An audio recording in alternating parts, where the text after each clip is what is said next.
মফস্বল শহরের কলেজে পড়তো অরিন্দম। চেহারায় সুদর্শন, পড়াশোনায় ভালো, গান গাইতেও জানতো বলে মেয়েরা ওকে খুব পছন্দ করত। কিন্তু অরিন্দমের চোখ ছিল এক মেয়ের দিকেই, মেহেরুন। মেহেরুন কলেজের সবচেয়ে সুন্দরী মেয়ে।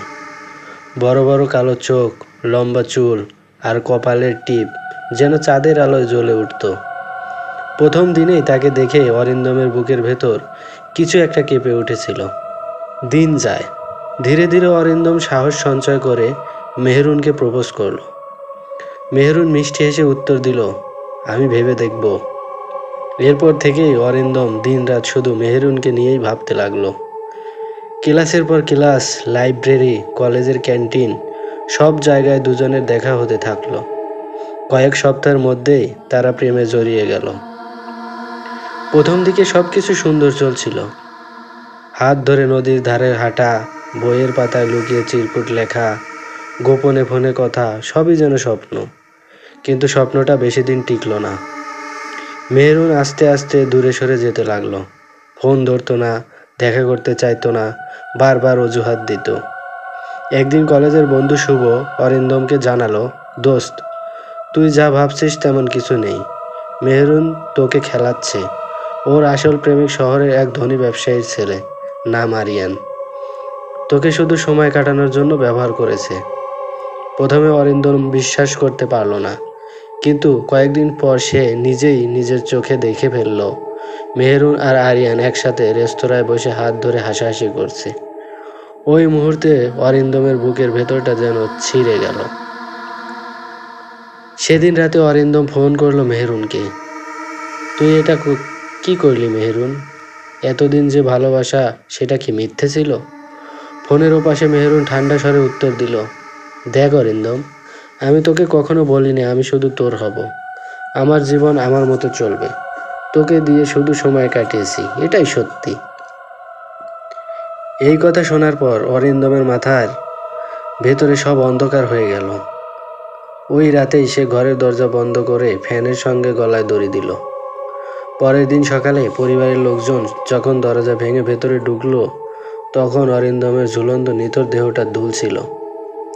চোখ দুটো ফাঁকা, তাকিয়ে আছে শূন্যে।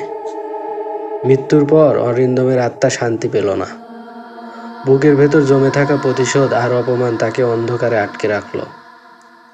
তার আত্মা বাড়ির ছায়ায়, কলেজের করিডোরে, এমনকি নদীর ধারে ঘুরে বেড়াতে লাগলো। একদিন মাঝরাতে মেহেরুন যখন আয়নার সামনে দাঁড়িয়ে চুল আঁচড়াচ্ছিল, হঠাৎ তাকে আয়নায় দেখা গেল অরিন্দমের মুখ।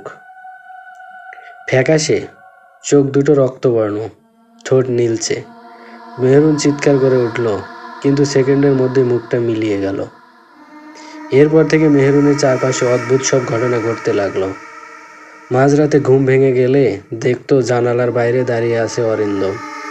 মোবাইল ফোনে বারবার অরিন্দমের নাম ভেসে উঠত, অথচ নম্বরটা মৃত বলে দেখাতো।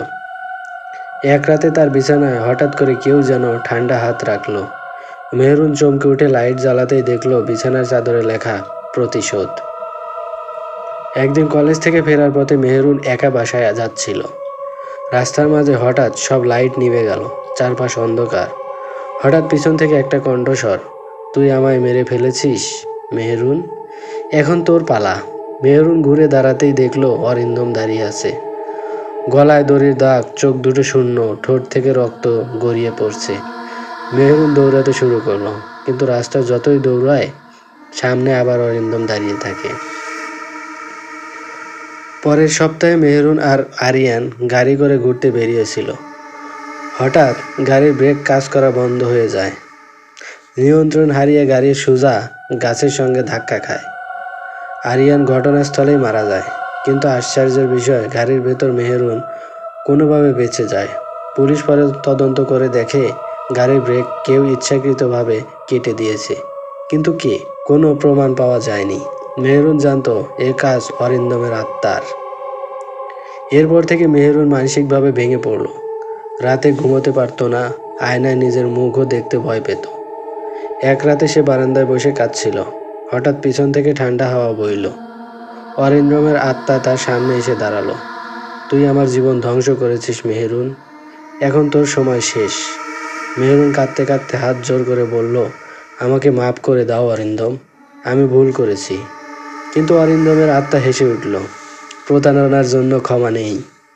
সে মেহরুনের গলা চেপে ধরল।